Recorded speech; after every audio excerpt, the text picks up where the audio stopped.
जानेंगे कि राजकुमारी नर्मदा कुंवारी क्यों है और उनके इस स्वरूप के पीछे कौन सी रहस्यमयी कहानी जुड़ी हुई है। ऐसा कहा जाता है कि इस कथा को सुनने से भक्तों की सभी मनोकामनाएं पूरी होती हैं।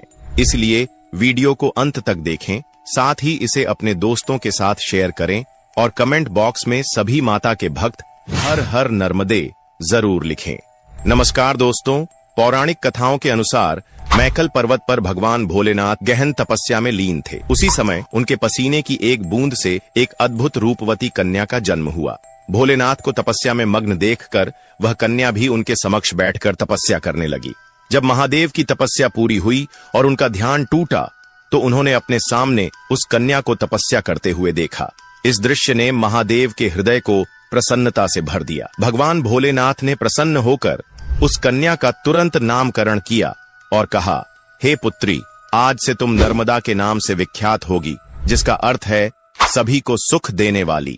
तुम्हारी तपस्या ने मुझे अत्यंत संतुष्ट किया है, इसलिए मैं तुम्हें अमृता का वरदान देता हूँ। संसार में चाहे कोई भी प्रलय क्यों न आए, तुम्हारा कभी नाश नहीं होगा। तुम्हारा नाम सदैव एक पापनाशिनी नदी के रूप में लिया जाएगा। तुम्हारे तट पर मिलने वाला पत्थर, उसे नर्मदेश्वर शिवलिंग कहा जाएगा। वह बिना प्राण प्रतिष्ठा के भी पूजनीय होगा। तुम्हारे तटों पर शिव, पार्वती और सभी देवताओं का वास होगा। इसके साथ ही तुम संसार की ऐसी एकमात्र नदी होगी जिसकी परिक्रमा करने का विशेष महत्व होगा। मगरमच्छ, जिसे जल का सबसे शक्तिशाली जीव माना जाता है, वह तुम्हारी सवारी होगा। दोस्तों, जिस पर्वत पर भगवान भोलेनाथ ने माता नर्मदा का अवतरण किया वह मैखल पर्वत था।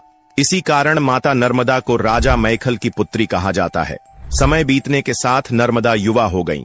इस परिपक्व अवस्था में राजा मैखल ने राजकुमारी नर्मदा के लिए एक योग्य वर तलाशने का निश्चय किया। अपनी अलौकिक कन्या के लिए उन्होंने यह शर्त रखी कि जो भी राजकुमार दुर्लभ गुलाब कावली का फूल लाकर उनके समक्ष प्रस्तुत करेगा, वही नर्मदा से विवाह करने का अधिकारी होगा। यह शर्त अत्यंत कठिन थी, जिसे कई राजा महाराजा प्रयास करने के बावजूद पूरा नहीं कर सके। समय बीतता रहा और इसी बीच राजकुमार सोनभद्र ने अपनी अद्वितीय वीरता और साहस का परिचय देते हुए गुलाब कावली का दुर्लभ फूल प्राप्त किया और राजा मैखल के समक्ष प्रस्तुत कर दिया। सोनभद्र की इस वीरता से राजा मैखल अत्यंत प्रसन्न हुए और उन्होंने राजकुमारी नर्मदा का विवाह सोनभद्र से करने की सहमति दे दी। यह शुभ समाचार पूरे राज्य में फैल गया और हर ओर हर्ष और उल्लास का माहौल छा गया।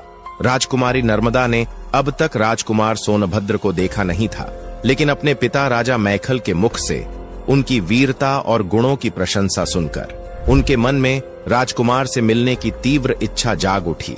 राजकुमारी नर्मदा ने अपनी दासी जुहिला को बुलाकर कहा, हे जुहिला, मेरे विवाह में अब अधिक समय शेष नहीं है, लेकिन मैं राजकुमार सोनभद्र से कुछ बातें करना चाहती हूँ।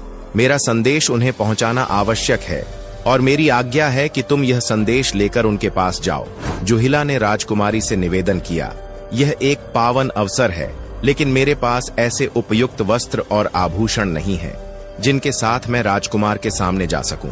मैं आपसे अनुरोध करती हूं कि कृपया मुझे अपने वस्त्र और आभूषण प्रदान करें ताकि मैं सम्मान पूर्वक आपका संदेश उन तक पहुंचा सकूं। राजकुमारी नर्मदा ने अपनी दासी की यह प्रार्थना स्वीकार कर ली और अपने वस्त्र व आभूषण देकर जुहिला को राजकुमार सोनभद्र के पास अपना संदेश पहुंचाने के लिए विदा किया। जुहिला जब राजकुमारी नर्मदा का संदेश लेकर राजकुमार सोनभद्र के पास पहुंची तो राजकुमार के रूप और वैभव को देखते ही उसकी सुध बुद्ध खो गई। राजसी आभूषणों से सजी जुहिला राजकुमार के सामने स्वयं को माता नर्मदा के रूप में प्रस्तुत कर बैठी। राजसी वस्त्रों और आभूषणों में सजी इस कन्या को देखकर राजकुमार सोनभद्र भी जुहिला को राजकुमारी नर्मदा मानने की भूल कर बैठे। उन्होंने जुहिला को नर्मदा समझते हुए अपना प्रेम प्रस्ताव उसके समक्ष रख दिया। जुहिला ने राजकुमार का प्रेम प्रस्ताव बिना किसी संकोच के स्वीकार कर लिया। इस बीच जुहिला को गए हुए काफी समय बीत चुका था और माता नर्मदा का धैर्य जवाब देने लगा। उनके मन में चिंता और उत्सुकता बढ़ गई। अंततः उन्होंने स्वयं राजकुमार सोनभद्र से मिलने का निश्चय किया। राजकुमारी नर्मदा राजमहल से निकलकर उस स्थान पर पहुंच गईं, जहां उन्होंने जुहिला को अपना संदेश लेकर भेजा था। राजकुमारी नर्मदा जब उस स्थान पर पहुंची तो उन्होंने सोनभद्र और जुहिला को प्रणय निवेदन करते देखा। यह दृश्य देखकर उनका हृदय व्यथित हो उठा और अपमान की तीव्र अग्नि में जलने लगा। गहरे दुख और क्रोध से भरी राजकुमारी नर्मदा ने वहीं से उलटी दिशा में चलने का निश्चय कर लिया और प्रण लिया कि अब कभी उस स्थान पर वापस नहीं लौटेंगी। उधर सोनभद्र को अपनी भूल का एहसास हुआ। उसने नर्मदा को पुकारते हुए कहा, नर्मदे, लौट आओ, रुक जाओ।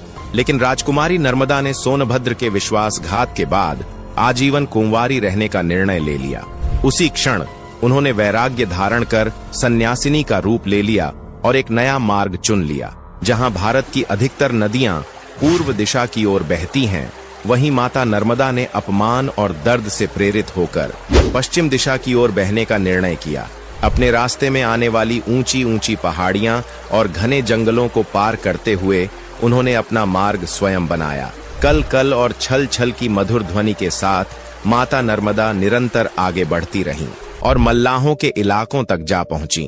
कहा जाता है कि आज भी नर्मदा परिक्रमा के दौरान कुछ स्थानों पर माता नर्मदा का करुण विलाप सुनाई देता है, मानो उनका हृदय आज भी दुख और अपमान से भरा हुआ हो। जहां भारत की अधिकांश नदियां बंगाल की खाड़ी में जाकर मिलती हैं, वहीं माता नर्मदा ने अपनी यात्रा का मार्ग बदल लिया। उन्होंने बंगाल सागर की ओर जाने के बजाय गुस्से में अरब सागर का रुख किया और वहीं जाकर समा गई। आज भी माता नर्मदा के दर्शन करने वाले उनके सात्विक सौंदर्य, चारित्रिक तेज और उनकी भावनाओं के उफान को महसूस करते हैं। दोस्तों, इस कथा का भौगोलिक सत्य देखें तो यह स्पष्ट होता है कि नगर के ग्राम बढ़ा के निकट जुहिला नदी सोनभद्र के तट से करुण विलाप पाश में दशरथ घाट पर संगम करती है। इसी क्षेत्र में कथा के अनुसार से भरा हुआ हो, जहां भारत की अधिकांश नदियां बंगाल की खाड़ी में जाकर मिलती हैं, वहीं माता नर्मदा ने अपनी यात्रा का मार्ग बदल लिया। उन्होंने बंगाल सागर की ओर जाने के बजाय गुस्से में अरब सागर का रुख किया और वहीं जाकर समा गई। आज भी माता नर्मदा के दर्शन करने वाले उनके सात्विक सौंदर्य, चारित्रिक तेज और उनकी भावनाओं के उफान को महसूस करते हैं। दोस्तों, इस कथा का भौगोलिक सत्य देखें तो यह स्पष्ट होता है कि नगर के ग्राम बढ़ा के निकट जुहिला नदी सोनभद्र के तट से वाम पाश में दशरथ घाट पर संगम करती है।